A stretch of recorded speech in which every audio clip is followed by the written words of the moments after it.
It's time for Dart Talk. Brought to you by thedartzone.com. Stay in the zone. Thedartzone.com is an official Cosmo distributor and Windy City Fabricators, America's premier fabricators of orthotics and prosthetics. And Redwood Darts, America's newest tungsten darts. Stand straight and tall and hit them all. Redwood Darts. And now, here are your hosts, Mystery Mark and Steve P.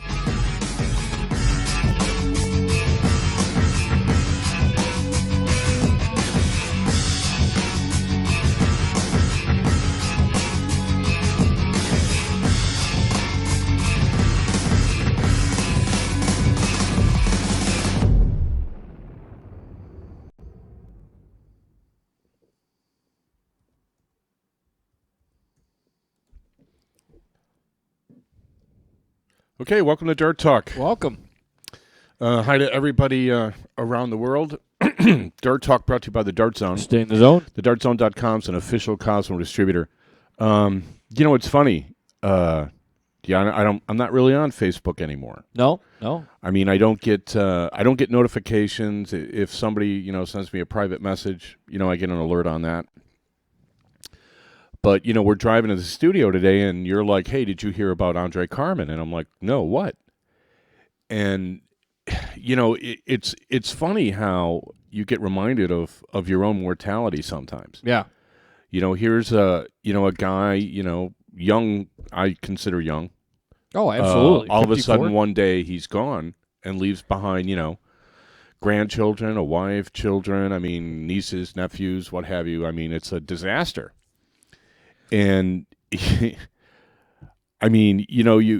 travel around to all these tournaments. I lost count on how many places I've been and how many, darters I've met all over the country and from different countries for that matter.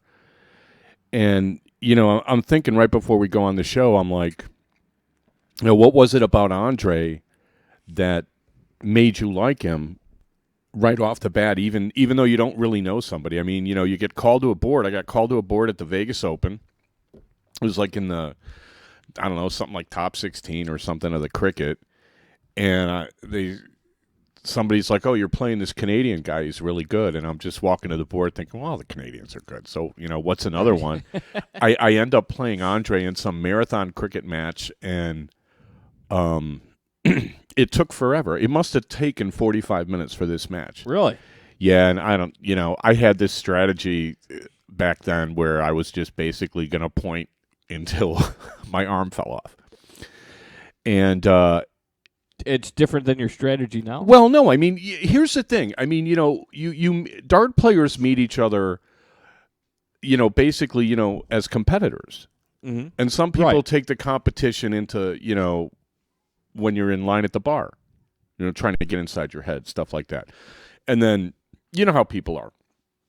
You hear somebody hears 5 bad things about you and immediately believes them, and all of a sudden, you're not liked by a total stranger that you've never met. Stuff like that goes on. But here's a guy who's such an exception to the rule, who, in defeat has a genuine smile on his face. He's like, good game, man. Good game. We'll see you around. I'm like, where are you from? Oh, I'm from Canada, la-di-da-di-da. And as nice a guy as I have ever met going to a dart tournament. And, I only see him. I probably only met the guy like 7 times. Yeah, that was the genuine consensus from all the Facebook posts and everything. Yeah, did you read them? Here's a guy that... As nice of a guy as you could meet. I can think of about maybe 3 or 4 people where I have never heard a bad thing said about him. And Andre is one of them. So he will be missed by everyone who knew him, and the people that never got a chance to meet him, they're at a loss too. Right. Because, Too bad. It's just so sad. And it's, I'm just sort of like, what are you going to do? Yeah. That's right. You were just like, what? Wait. Yeah, it was, yeah. You were definitely thrown for a loss. Yeah. With that news. It looked healthy to me. You see some guys that you're kind of like, you sort of wonder sometimes, if they're taking good care of themselves. But, Andre, if you had a list of people, he wouldn't be on it as far as, So it's just so sad and such a loss for the darting community. I was just shocked. I couldn't believe it. Still can't believe it. It takes a while for it'll stuff take a while to sink in sometimes. Sure. So anyway, that's just a shame. So we wanted to mention him, and in his honor, we put him on the background. I grabbed him winning the provincial championship in Ontario, which apparently, from what I'm told, especially by people from Ontario, it's by far the toughest province. Oh, really? All the tons and tons of really good players. So, it was kind of nice.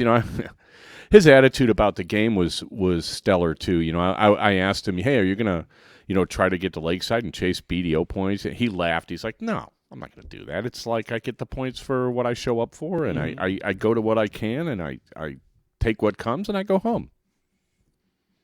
And I was like, "It's a great attitude."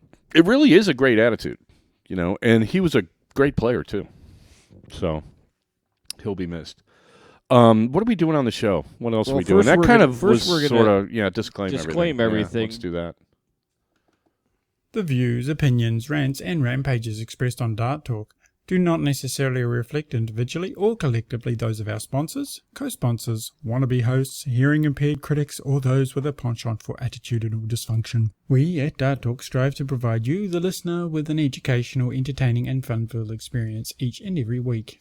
If after the show you, the listener, find yourself feeling uneducated, unentertained, and or bored, we at Dart Talk consider that your own problem. Yeah, so we'll talk Premier League. We'll do a preview of the Betway Premier League. Playoffs are coming. I'm trying to think. I'm a little Final Four. Final Four starting tomorrow. The Final Four. It'll be Van Gerwen against Van Barneveld, Van Duel, and Chizzy against Anderson. Yeah. Well, only one Englishman. Interesting. Okay, so we'll do that. We'll talk a little bit about the Premier League. We're going to do our CDC picks too, and then I promised. Yeah, since we completely didn't. We didn't read the information on what you're supposed to do. Yeah, well, we thought we were picking one from each bracket. You get to pick 4. I mean, Sam, the intern, should really take some responsibility for hey, dude, Yeah, I mean, shouldn't you tell us this stuff? Yeah, give us the info. Yeah. Hello. So. And then, I want to do this thing on the supermodels and stuff like that, about dart players being supermodels. And I kind of want to get into that in the second half of the show. The Bullshooters this weekend in Chicago. You going to go? You going to play? I am some not. electronic? I am not. I am going to go watch Paul Konerko's jersey be retired Saturday at Sox Park. So yeah, I've got my niece is graduating from high school. So we got a thing. Nice. We're doing a thing for her on Saturday. I thought about going there on Friday, hop on the blue line and run over there and play some cricket. I'm totally not motivated to do that, but I may anyway. It was funny. One of the California darters posted on Facebook, "Hey, what's an inexpensive way to get from Midway to O'Hare?" And I put down Divvy. That's You told me that on the way here. That's a great response. Well, it depends how fast you pedal, true, but it's pretty cheap. I mean, he didn't ask the quickest. No, he didn't. He said inexpensive. No, he didn't. You gave him the option. And it's funny, the people. Now the thing with the divvy though is you have to pay every half hour, right? So he has 15 minutes. 15. It's $1 every 15 minutes. He's got to pedal real fast. You got to pedal fast. Or stop and dock and whatever. I think he's from Sacramento. I don't know if they have divvy there. And I would have. I'm not an Uber guy, but I see a lot of people using Uber. Yeah, I don't use it either, but a lot of my friends do. It seems to me that's probably, to get from Midway, that might be your best bet. Yeah. Because it's an easy drive for somebody. I told them, the cheapest way is to take the CTA. It's like $2.25, and you just sit there, and then you got to change trains, and then somebody's telling them, "Oh, you don't want to be on at night on the Orange Line, driving through the South Side." And I'm like, "Dude, it's are you kidding me?" It just seems like the Northsiders are afraid to go on the South Side. Yeah. They're afraid of anything south of Madison Avenue. Is like I don't know. But whatever. it doesn't. I mean, things happen on the north side of Things the red happen line everywhere. Some happen on the I way don't see here. that, yeah. It looked like so. As Yeah. Northsiders, we're vastly superior to Southsiders. So Northsiders often think.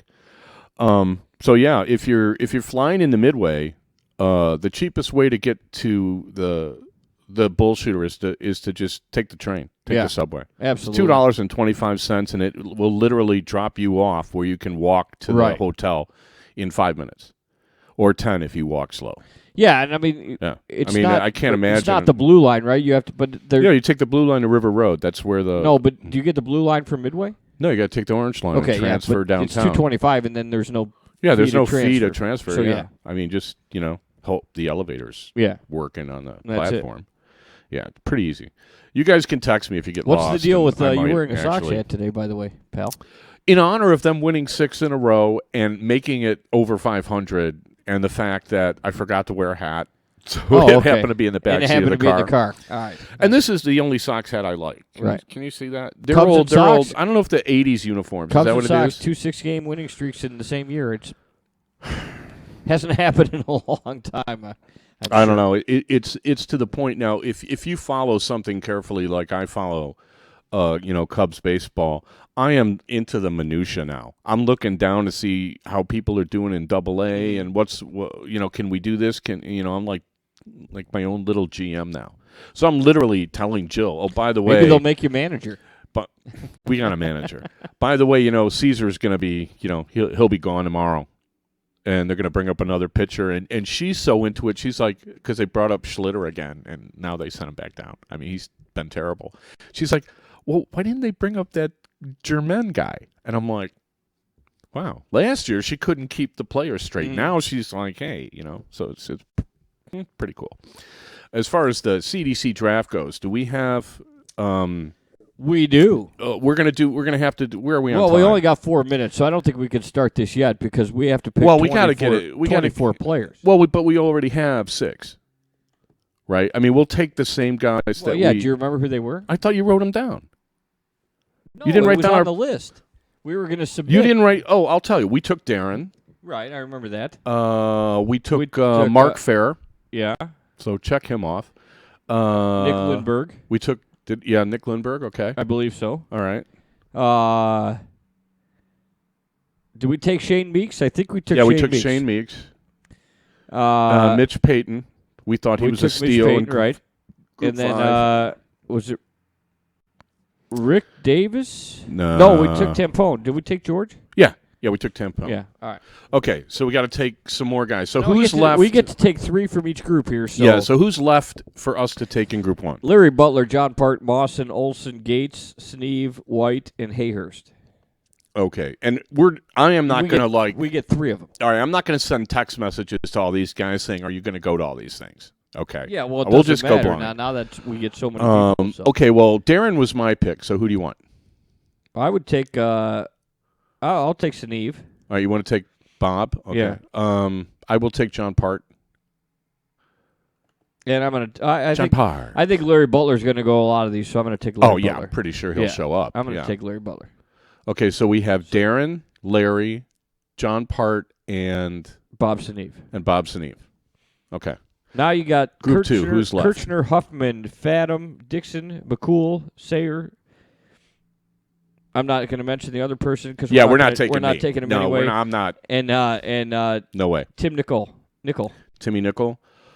Okay, I wanted to take Huffman before we took Fair. So let's take Huffman for sure. And I'm a Fathom fan. You're a Fathom fan. I'm Have a you met Fathom him? fan. So I'm going to take him. I hear he's a fun guy to hang out with. I don't think I've hung out with him much, though. And that Like leaves 1 hour maybe. So we got one more between. Kirchner, Dixon, Oh, let's take McCool. Gumby. You want to take Gumby? Take Gumby. Yeah. All right. I mean, he's going to miss one, but right. he'll do good when he All right. shows up. So Ralph McCool's on the list. Okay. Now you got Johnny K, Roger Carter, Bill Davis, Chuck Pankow, Greg Van Lynen, Wolston, Bill Cross Jr., and Ram Guevara. Well, you wanted to take Ram. I did want to take All right, Ram. so take Ram. Yeah. I will say. See, I'm kind of staying away from Pankow because he's busy. He's busier than he used to be. Let's take. I'll take Bill Davis. Yeah, that's right. We had a conversation about him last week. That's yeah. You like Bill's a solid guy to take, and he's kind of undervalued in Group 3. Right. So we got one more between Johnny K, Roger Carter, Pankowel, Van Lynen, Woolston, Bill Cross. I wonder if Van Lynen's going to show up to all of them. To be honest with you, we should take Roger. We should take Roger Carter. If he's going to show up to these things, I think you talk about somebody with a pedigree, Roger and Bill Davis are second to none. All right. So that sounds good to me. comfortable with that. All right, Group 4. So now you got Group 4, Robin Curry, Conley Litton, Donnie Joe, Jim Newman, Kelly West, Lobby Sr., Ryan Barnett, and Eric Gregory. You talked about taking Eric Gregory. Yeah, I wanted to take Eric, so let's take him. Let's take him. Who did we take? Shane Meeks? Yeah, we took Shane Meeks. I don't know. Ryan Barnett. Do we take a Whisper Twin? Which one? I don't want to get. I don't want one of them mad at me. That's all. I just. Right. To be honest, maybe we'll get one of them on the show next week. Maybe we can get them on the show next week, and they can talk about how they're preparing for this thing. I wonder if they're even in town. The thing about taking Ryan Barnett is Ryan Barnett was like one of the top-ranked players in America and basically had to shut it down. So for him to come out to these things, I think is awesome that he's coming back. I just don't know how much he's played.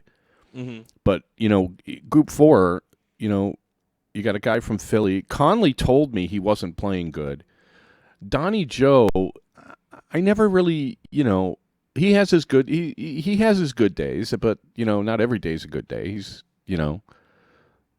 I don't get to see him play that often. And then Callie and Robin, I never get to see the women play much because they're always off somewhere playing while we're playing. Then I would take Ryan because if you're talking about that, this is kind of tough. If he's gonna be serious and stuff, then take Ryan. I mean, the thing I wonder about, Danny Lobby, Danny Lobby's got a pedigree that goes back. Yeah. But I have a feeling that this is more of a, my son and I are going to go to a dart tournament, and I don't know, how dedicated he is, to playing these days. Right. And I know I've talked to him in the past. It's hard for him to get steel tip action in Terre Haute. He's from Terre Haute, Indiana. So, I guess he's just playing with Paco. So, I don't know. I guess of all the people left, the one who's been out... Well, you didn't mention Jim Newman. Yeah, well, he's kind of... I'm looking at him and Donnie Joe and Conley, and I'm like, well, Donnie Joe goes to more tournaments. Jimmy Newman does really good, in Philly. And he plays in, their ASL league. So, I'll let you pick this one. I mean, I don't know. It's hard for me. You want to take Jim Newman? Yeah, we'll take Jim Newman. Right. It's kind of hard for me to tell on that one. All right, Group 5. Group 5, you got Benny Amadai, Paul Burns, Ken McCowan, Pat Gallagher, Perry Prine. Where's it Prine? It's Prine. Dan Lobby II, Russ Lysick, and Jason Brandon. We've already taken Mitch Payton. Yeah, well, let's definitely take Jason. I know because I know Jason is going to come prepared, ready to play. All right. Not that the other people aren't, but Pat Gallagher plays in this format. Pat Gallagher is going to be an enthusiastic participant. I played him. See, he's a guy I'm familiar with his game. I played him in the round robin in Dayton, and I think he beat me. Mm-hmm. And he played pretty solid, and that was 2 years ago. So I know he can play. Some of these guys I haven't seen play, and then I haven't really seen Paul Burns play. He's a New York guy. I've seen Perry Prine play a couple of legs, and he would tell you that they weren't the best legs he ever threw. Okay. Because when I went to Cleveland to hang out on their league dart night, Perry was there, so I talked to him for a while. I don't know Russ Lysick at all. So Benny Amadai, we could take him. I mean, he plays ASL. He plays locally a lot in Philly. He doesn't get out on the road as much, but I've talked to him. He went to the PDC stuff in Atlantic City and stuff. He's a good guy. Good shot. All right. I'm in for Benny. Why don't we take Benny and Pat? You want to take Benny and Pat? Yeah. Okay. And then so that goes there, and then chances. we got Kevin Yasinchak, Rick Davis, Andrew Van Coverden, John Douglas, Corrine Stockton, Ryan Christofferson, John McCreary, Ryan Murray and Alex Spellman. We've already taken Ryan Murray, Timpone. and we've taken Timpone. I don't know. I don't know who's sharp there. I know Yasinchek can play. I don't know how often he's been playing. I know John Douglas. I haven't seen John. It's so cool that he's playing. I haven't seen him play in forever. I haven't seen him play since Grand Rapids like 5 years ago. All right. But, he did play well then. I mean, so I have a feeling, the guys that are just coming back going to have a harder time than the guys that are kind of playing steadily, regular tournament darts. That would make sense. I think Ryan Moore's a good pick there. All right. I don't know who Rick Davis is. I like Yasinchek. You want to take Kevin? Yeah, all right, like take Yasinchek, and then we got one more. Spellman, McCreary, Christopherson, Stockton. I'm not taking McCreary. I don't know about A5K.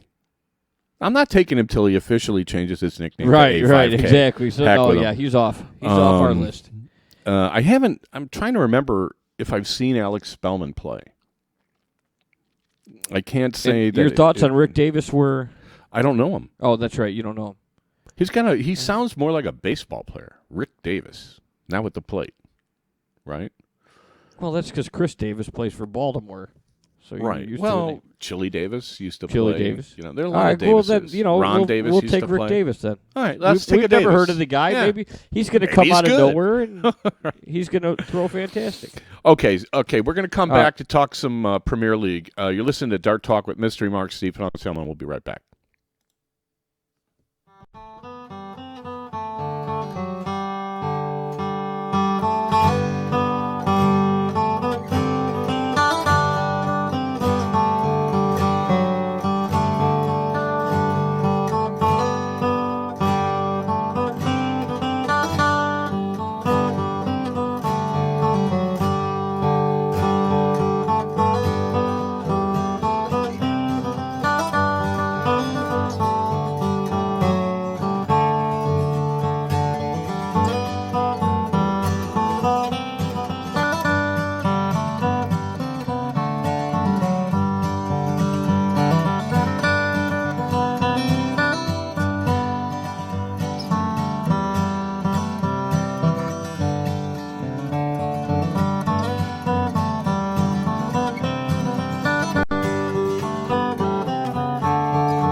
The views and opinions expressed on Dart Talk are those of the hosts. They in no way should be misrepresented, misinterpreted, or made to claim that the universe is against you, your family, your city, or the darting community at large.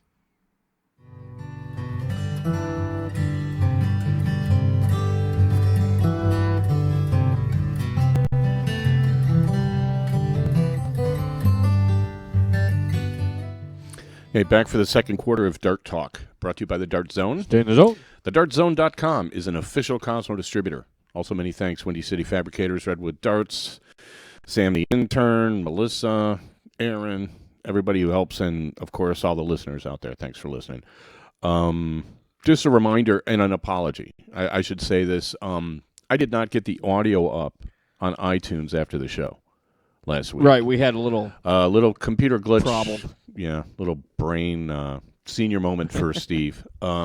So it's up there now if you want audio only of last week's show. All the audio you can get from TuneIn.com, from Stitcher.com, and from iTunes, as well as our website, darttalk.us. And, of course, we have a YouTube channel, Dart Talk US that has all the video. So whatever your fancy might be, as far as like watching me move my hands as I talk, you can do that as well. Do you Premier do that? League. I haven't noticed. Well, you know what? You just I do kind all of this kinda crazy it's stuff? weird. I guess I do, but then I also have to like use the mouse and stuff. So I don't know. I'm not usually if I guess I do when I'm sitting here talking. You don't really look at me, Right. But I try not to. apparently I move my hands. So, and apparently I have attractive hands. These are the kind really? of emails we've been Okay. getting lately. I have attractive hands. So anyway, my apologies for the mix-up. Do you have a hand double? What was that, Seinfeld? Yeah. The hand model. They had. Yeah. That I should say that's why I wear a glove to dart tournaments, is because I got a job as a hand model. I got to keep everything Right. nice. Right. But, yeah. We'll nobody see how will well that nobody goes. will believe that. Yeah. So the Premier League. Premier League. They went through the matches last week. That meant nothing. Yeah, I mean it was kind of pro forma. It was kind of interesting that Van Gerwen and Chizzy tied. There's a spoiler alert. That's the last one we're going to talk about. Yeah, Van Gerwen held on to his top seed.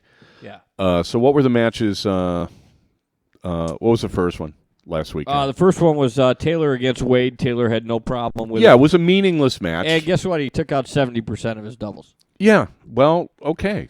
So Actually, Wade threw 100 average and got smoked. and got smoked. Yeah. Phil decided to show up. 7 out of 10 from his doubles, 4-ton 80s. Let me ask you something, because A little more relaxed, maybe. I made the mistake of listening to a lot of sports radio the last couple of days. That's a big mistake. Yeah, and then there's this weird. First, you have the game, and then you have the people that talk about the game that create their own little reality, where they're talking about, is there more pressure? Is there more pressure on LeBron or Steph Curry this year? Okay, well, there's more pressure on LeBron because he's expected to win, and then I find this conversation to be relatively meaningless. Stupid? Yeah, well, it's not that it's stupid. It's sort of like, I don't know how sports talk radio ended up with their own little virtual reality of stuff to talk about that doesn't have anything to do with the game. Right. You think LeBron James is worried about what they're going to say about him on ESPN tomorrow night? Not at all. Do you think Steph Curry is worried that somehow the guys on ESPN are going to say, wow, Steph really blew it last week? I mean, if you blew it, then everybody knows. It wasn't like a big secret. Right. You know what I mean? That's what I don't understand. When you're talking about a game, when you're talking about a game that involves teammates, and you're talking about games that involve defense, then it's more difficult. When you're talking about darts and golf where you're on your own, I can see where then, I'm granted there's nerves everywhere, but you don't have somebody jumping in your face when you're throwing a dart. You don't have somebody jumping in your face when you're swinging a golf club. Yeah. So there could be more pressure involved because, well, you know what I mean? Yeah, but the way they talk about it, as if there's like this weird they psychology. talk about it like LeBron James and Stephen Curry are going to hit every shot they make unless they decide that they get nervous. No, I think what I'm talking, what I mean is like whether or not people in the media talk about player A choking or player B choking is like the players. That's not in their heads. Phil Taylor. Okay, is there more pressure on Phil Taylor or James Wade in the match they just played? I don't know. There isn't. It's the same amount. If Phil loses that match, what difference does it make? Well, no, in that one it doesn't matter. He wants to get in Wade's head that I'm still better than you. So yeah, go ahead and pound him. But I mean, there's this weird kind of like we're going to talk about, the Premier League. Well, okay, is there more pressure on Van Gerwen or Chizzy? Where Chizzy's not expected to be in the playoffs at all, and Van Gerwen's expected to win. Well, but I mean, you have those conversations all the time, like even the NCAA, I'm wondering, basketball tournament. It's like, well, all the pressure's on them because they're the 1 seed and we're the 8 seed. But have you ever been the 1 seed where you felt you had pressure? Because you were playing a lower seed? Did it matter? Did it affect you in any way, shape, or form? Well, no, I've been seeded. I've played higher-seeded players. I've played lower-seeded players. And because it's the minute you pick up your darts, you're not thinking about, ooh, I got a chance to beat the 4 seed, or I have a chance to lose to the 16 seed. Nobody thinks like that. Well, no, but the lower so how seed, does it? The lower seed could play a lot more relaxed because, But do they? Sure. See, well, I don't. How do you play more? How do you play more relaxed if Phil Taylor's hitting ton 80s on you? How does that make you relaxed? Well, not in that instance if he's hitting ton 80s on you, but if he's hitting tons and you're up there going, well, I don't care what I'm throwing. I'm not worried about anything. All of a sudden you stop thinking like we've talked about, and you don't. The next thing you know, you're relaxed and you're just up there. And next thing you know, they all start going in. I mean, like you take the NCAA basketball tournament, all of a sudden the lower seed team doesn't care, so they just start chucking threes, and if they start going in, all of a sudden next thing you know, you're up 5 points with 2 minutes to go, and you got a chance to win the game. So if you take a more relaxed person that like kind of just hypothetically closes their eyes and everything starts going in, it could make the higher seed start getting a little nervous, going, where's this coming from? Well, look, I mean, the pressure... That might not happen in darts. When it comes to darts or like tennis or, golf or whatever, I mean, tennis is a little bit different because somebody's against you, so tennis is maybe a little more like darts, except that there is defense in tennis. Right. So. But what I'm trying to say is, like, they have conversations in the media, like I just gave you an example of, that have no basis in reality for the players. Is kind of what I don't not necessarily agree with that. It depends on what context you're talking. If Van Gerwen, as you're playing, if Van Gerwen is, but we've talked about it, then all of a sudden, and you've said, well, yeah, I mean, he just completely whiffed at the double, and either he got nervous or lost his concentration. There's a possibility that you could sit there and say Van Gerwen's the number 1 seed and he's playing the number 4 seed and doesn't expect this guy to throw very well or whatever, which you wouldn't think that he would go into that way, but all of a sudden he finds himself tied 6-6. Well, they're actually playing 19, whatever, but yeah, there won't be any ties tomorrow. Then all of a sudden it's the final leg and the guy, he's sitting on, 88. Which he, a lot of times can hit in his sleep, but all of a sudden he's looking at the guy sitting on 20, and he's like, "Well, I didn't expect this guy to even be in this situation." Do you really think that that's how players are thinking when they're playing? You think that? I don't think top players think like that. I don't think top players think like that, but I think mediocre, middle of the road players think that way. Well, they may.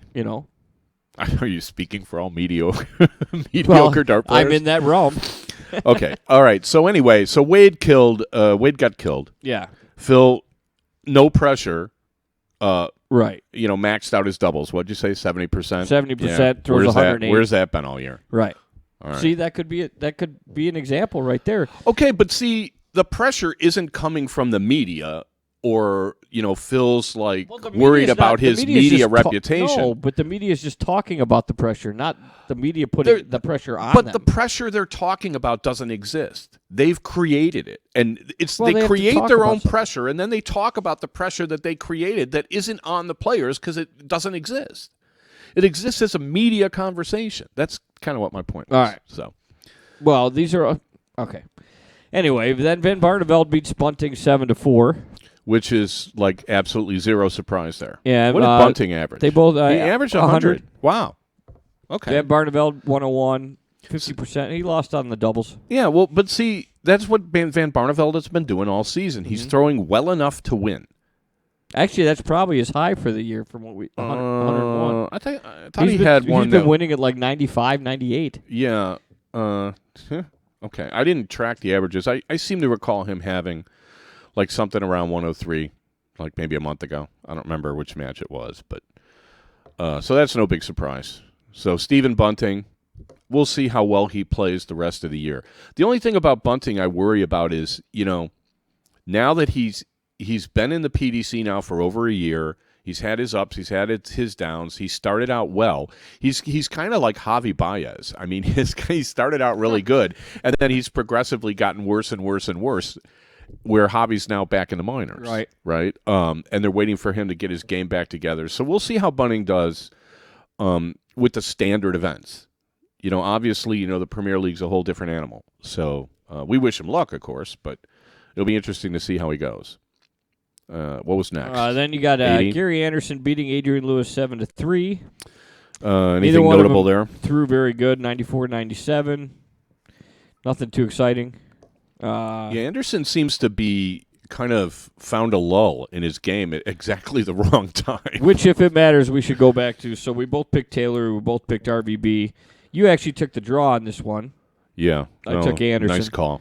Good call there. Yeah. 7-3 wasn't close to the draw, but there wasn't. Doesn't from the stats doesn't look like anything spectacular in this match. Just pretty routine run of the darts. mill. Yeah.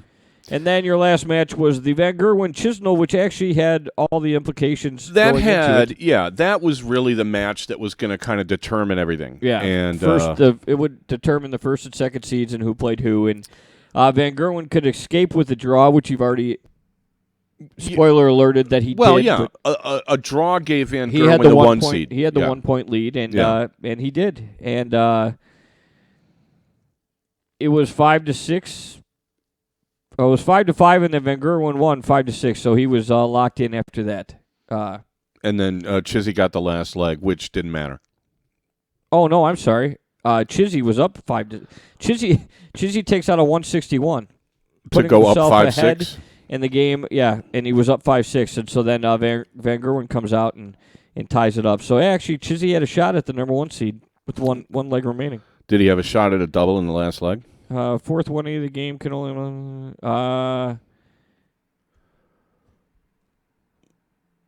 No.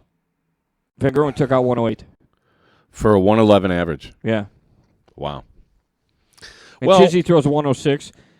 They both throw over 60% on their doubles. And great match. Sounds like fantastic. Great level of play. Well, those are the guys that have played the best all season, and it will be an interesting final if they make it. Now, tomorrow they play the semis, and which one's the first match? Who's first up? The Dutch guys or Chizzy the not Dutch Anderson. guys? All right, so Chizzy and Anderson are going to go first, which I think gives the second match an advantage in the final. Chizzy against Anderson, the way Anderson's been playing, I don't think you can really, even though, January is a long time away now. I don't see how you can not take Chizzy there. I mean, do you really think that Chizzy, after 10 weeks of this, is going to suddenly fall apart and start, freaking out on doubles? Because that's the only way he's been losing lately. Right. As well as Anderson can score when he's on, Chizzy can keep up with that. So, yeah. Well, I would never say that Chizzy's a better finisher, but Chizzy's been way steadier week to week. Anderson's still favored. Anderson's favored. Yeah. Well, it's actually kind of weird. No. Yeah. We were talking about the odds. Anderson's before a high the show. favorite. He's 8-15. Wow, that's like 1-2. Yeah. What's Chizzy? 6-4. Ooh, wow. So he's close to even money. Yeah. Anderson's a heavy favorite. Why do they put 6-4 instead of 3-2? I don't know. Why would you do that? You're the one who's got to explain this to me. All right. Well, the United States doesn't do it that way. I'm going to take Chizzy. I'm going to go with the betting favorite and take Gary Anderson. Okay, so we'll definitely have a disagreement there. And then the second matchup will be Raymond van Barneveld against Van Gerwen. And I think, didn't Bernie beat him a couple weeks ago? A couple weweeks ago he did, yeah. Well, I don't know. Can Van Bernie going to beat him twice favorite. in a month? How heavy? I think Van Gerwen just came off a very good tune-up, so to speak. Yeah. And, I think he's ready to play. I mean, that was probably the best thing that could happen to him is just have a... I don't know. I wonder if Chizzy's going to get more from the crowd than the other three guys. Being the only Englishman. Mm-hmm. And it's in London. It's at the O2. I mean, Chizzy will be an underdog against Van Gerwen. Well, they both will. You mean Anderson will too? Yeah. Yeah. Either one. Well, are you taking Van Gerwen? In the final? In the semi. Oh, yeah. Yeah, okay. No, we're both taking MVG. So you have Chizzy against MVG. I got Anderson against MVG. for the final. I don't know. It's going to be fun to watch. I can't. You can't bet on. I don't think you could. Given the scenario I'm putting forth, where it's going to end up Chizzy against Van Gerwen, there's no way you can really bet on Chizzy unless you really love the thrill of an underdog, which is up your alley. Since you won't bet the favorite, did you bet American Pharaoh on Saturday? No. No, but I had the second longest one coming down the stretch for I had him in the exacta with American Pharaoh, and he went like this. He went like 7 wide and let this other guy come in who was a longer shot and then came back and got third. So I would have won the exacta, but I lost. Okay. It was very upsetting. They went wide at the Derby, too. I was surprised how wide that one horse No, but went. this guy, if you watch horse racing, for some reason, as they make the turn and he's like running on the straightaway, just went like this, woo! Like the wind caught a golf ball that just went. And he drifted. It was unbelievable. That's on the horse, right? Or is that on the jockey? Is that on the jockey? Yeah. Like, hey, dude, what are you doing? Where are you going? But anyway. I don't know. Okay. So, no, I did not bet the favorite. But anyway. So well, anyway, I take it that you're going to take MVG in the final. Yeah, no choice. And then going with this conversation, I got no choice. I'm going to take Anderson. All right, so you're going to take Anderson to win MVG it in the final. Okay. Well, it'll be interesting to see what transpires there. Okay, we're going to take another break, and we'll be back in a minute. You're listening to Dart Talk with Mystery Mark, Steve Ponselman, and we'll return.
Dart Talk agrees to adhere to the Geneva Convention in treating fairly its prisoners in their war against lackluster darting administration and behaviour.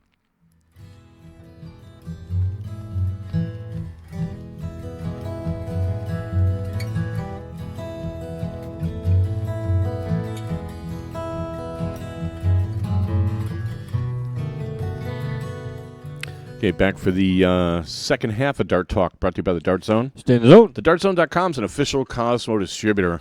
I wish this thing that I had set up for Twitter would work, because the beginning, our little pre-show fist fight, we were like our own little ESPN. We had basketball on the laptop, baseball on the on my phone.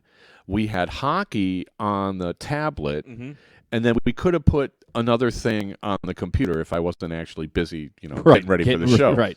And it just struck me as being like we're like a sports book here, So we're talking before the show, looking at the odds, and you're reading the odds for the Betway Premier League tomorrow. And I guess I have nothing against gambling except I'm I've no money to risk, and I'm not. My record for picking football is not that great. It was good. I was really good picking college basketball when I was in college. Like, I could pick DePaul, right? I was really good when in '84 when the Cubs were going. I was out of school, and I had summer school and no job, so I watched a lot of Cub games. Right. I could tell you immediately whether they were going to win or lose, and I had like 80% on my accuracy there. It's hard to pick winners. It's hard to pick darts, especially. Oh, sure. So you're reading these odds to me, and there was one bet. They have playoff specials, so they have a 8-1 on a 9-dart finish, and they have 4-1 on a 170 checkout. But they have they have an over/under for a high checkout, right, of 148.5. Right. So here's the deal: you can bet that the high checkout for tomorrow will be 149 or higher, or the whole playoffs. So tomorrow, it's all tomorrow. My bad. Right. Yeah. Right. So it'd be 149 or higher. 148.5. Yeah.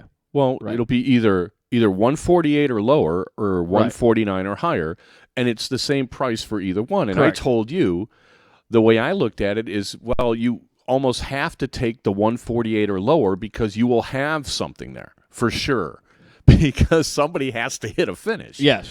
Right? So you're for sure going to have a 148 or lower, but you're not for sure going to have a 149 or higher. Correct. But then I told you, historically in this event, there's always somebody who takes out the big checkout. Right, but which that's why I was leaning towards taking because it's slightly under even money for either one. So just say right. It's just you could take either one, and it's a coin flip, and they take the vig. Right. But out of all of it, the best point you brought up was the fact that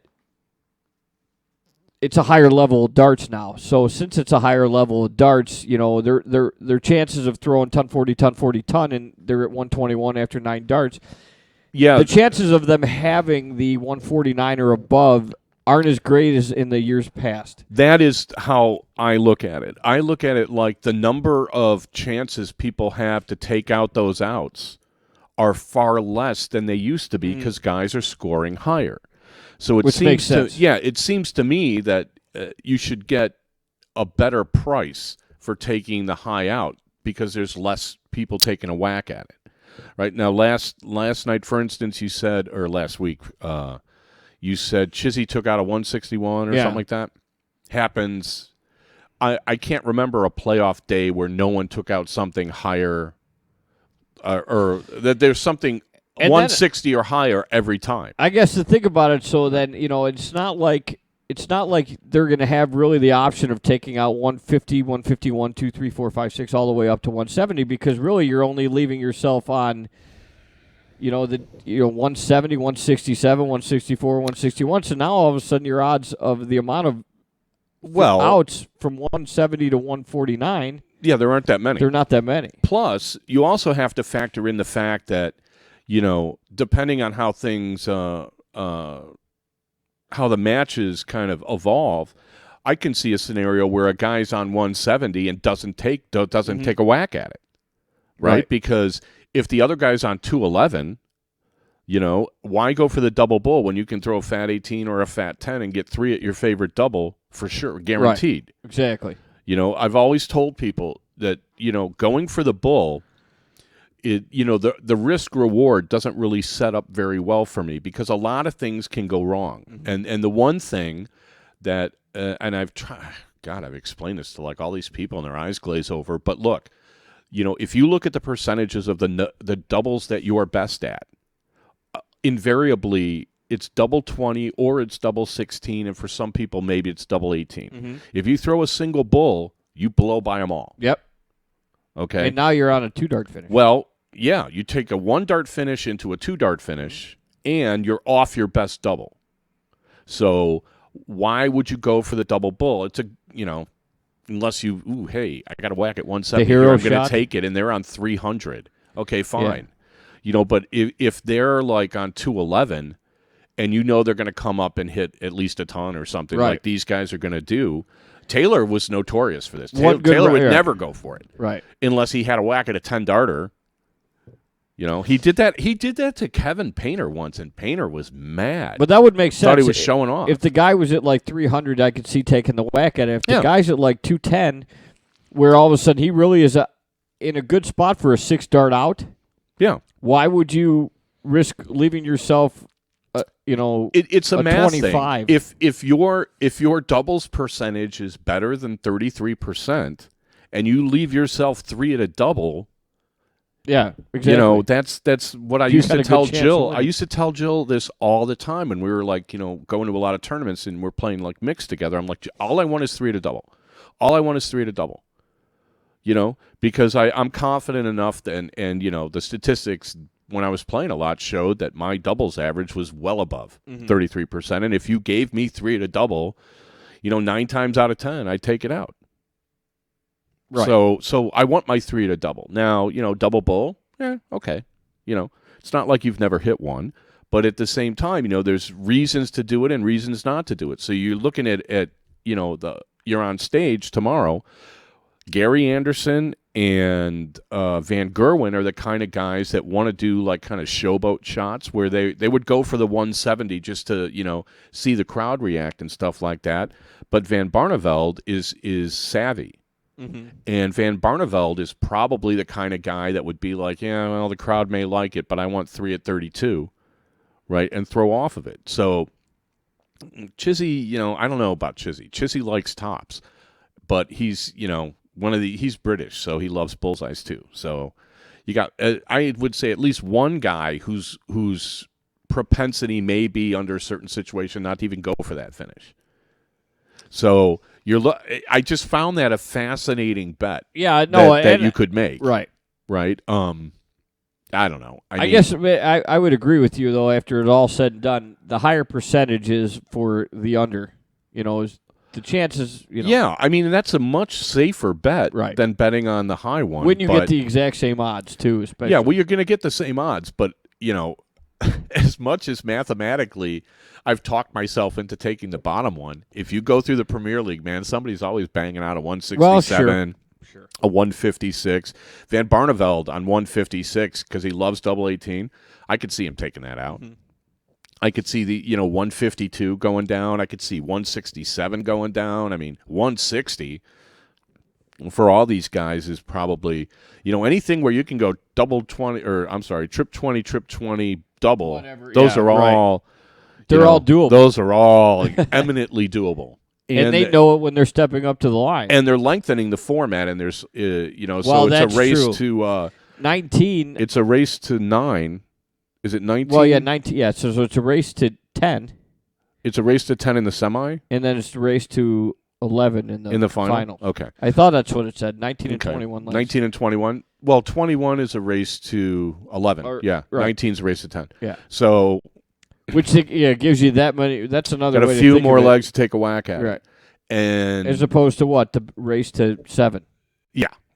Well, it's 12 legs or regardless. 6. Yeah, 12 legs regardless. Yeah. So it used to be 14 legs. And I guess they made it down to 12 when they added the 2 new players. So the matches are even shorter now than they used to be. I don't know. I just found that an interesting kind of a, I don't know how the bookies do it. Mathematically, I'm sure they have records. Yeah, I'm sure. They got a reason. Yeah. Yeah. They don't just make this stuff up. No, I just found it interesting that, at 148, they would take it either way. Yeah. The only thing that I'm thinking is like, Van Gerwen may not even see a finish that high. Right. And Van Barneveld may not want to take it. Right. And so you still need 3 perfect so then darts. You're thinking, but you're thinking the guy, though, but Van Gerwen might not see it, but then Chizzy actually has to take out a 161 in order to win a leg. And so he might, that's when you're going to see it happen. Well, that's, yeah. And because the guys that are going to take out the 160, 161, 150 are going to be the messy ones you don't really see. Like you don't see 153s like every day, but like 160, 152, 156. I could see 148 is on the bottom part of it, right? Yeah, that would be the way I think it's going to happen. If it happens, is going to be Van Gerwen's at 32 and Chizzy's got to take out 161.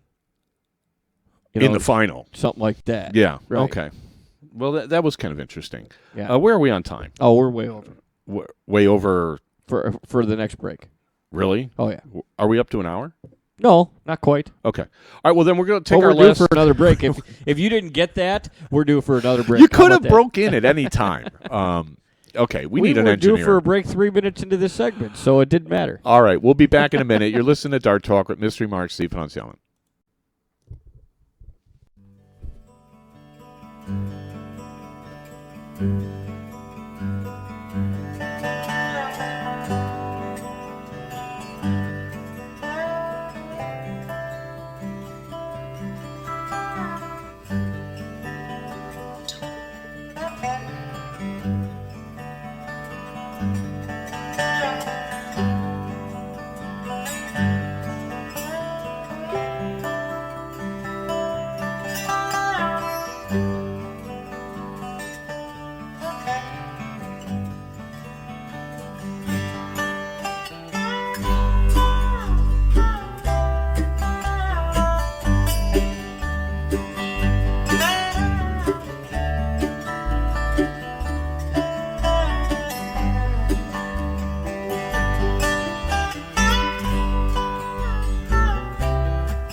You are now and forevermore warned that you consume this show at your own risk, and that Dart Talk cannot be brought to justice in any court or by any government, including and not restricted to the grand spaghetti monster of the Triple 20.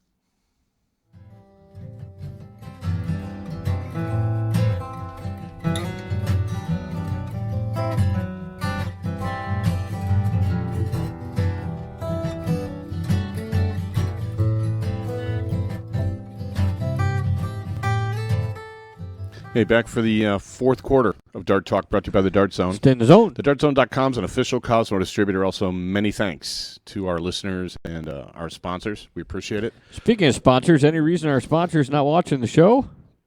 Yeah, I would think he's watching the Rangers. Think he's got a hockey game to watch? What was it, 4-4 last I looked? Yeah, last we saw was 4-4. We've got a lot going on in front of the camera, behind the scenes, where we're monitoring all sorts of stuff. So That's how we roll. Yeah, our sponsor's on the edge of his seat, I'm sure. I'm telling you, there's nothing like playoff hockey to put you on the edge of your seat. Especially how late was I up last night? Triple overtime. I think it ended at 1:08 or somebody told me. I was asleep. I did not make it. I made it by 15 minutes, I think. And it was incredible. Game starts at 8 o'clock. It's just, you're 5 hours later. Any goal, the first goal wins, and every time there's a shot, you're just like, because any bounce could go in the net. I mean, it's unbelievable. Tell me about it. Yeah. Like that stupid goal that went in to knock us out in Game 7 last year. That. I know. I just wish the headbutt would have counted because that was fantastic.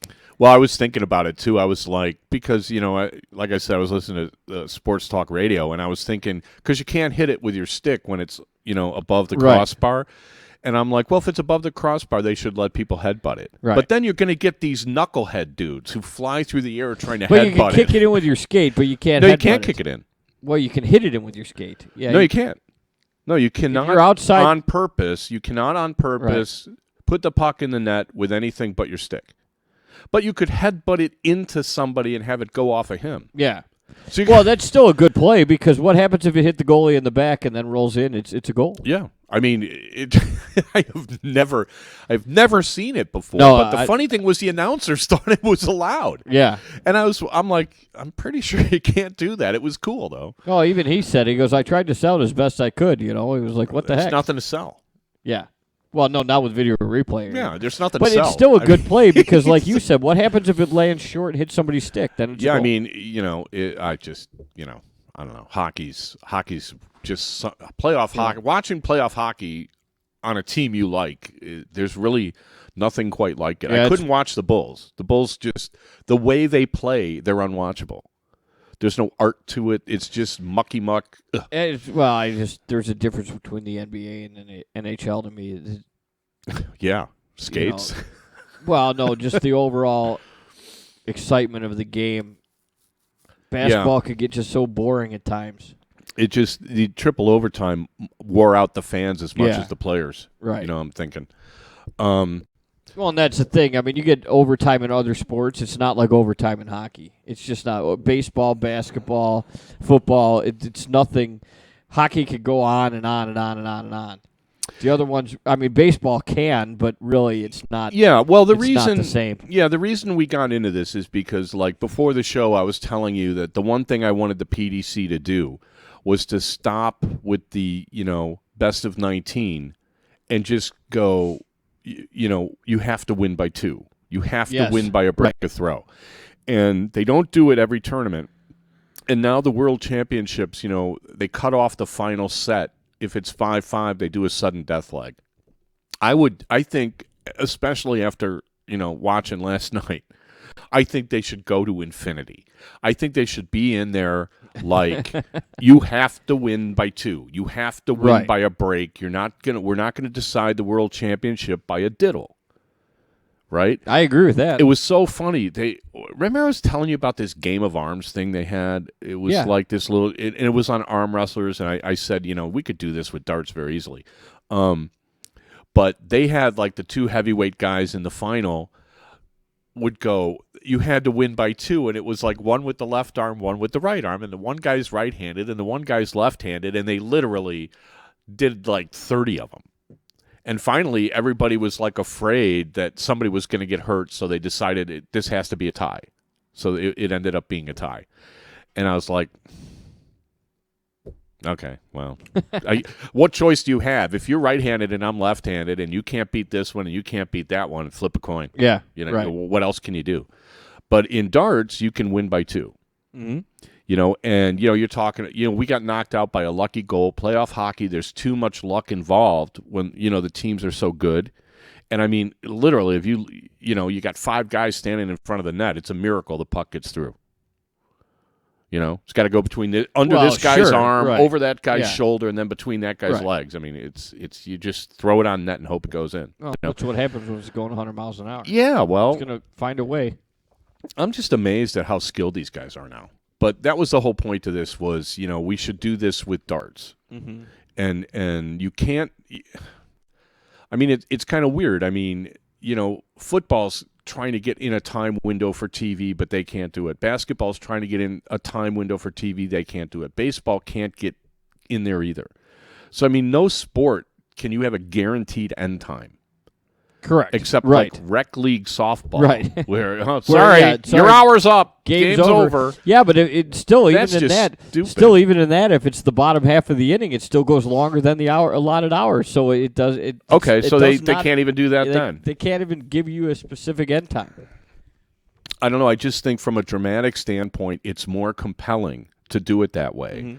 Mm-hmm. It's really, all the world championships I've seen decided by a diddle, pretty much went with the throw, and like Barney beat Taylor that year, and then Taylor beat Painter, and I'm pretty sure Taylor beat somebody else by winning the diddle. And having the throw, right? And having the throw, and then just throwing one solid leg, and you make the other guy throw a 12 darter. I don't think it's fair. I threw 12 darts and I'm on a double. You threw 15 darts and you win?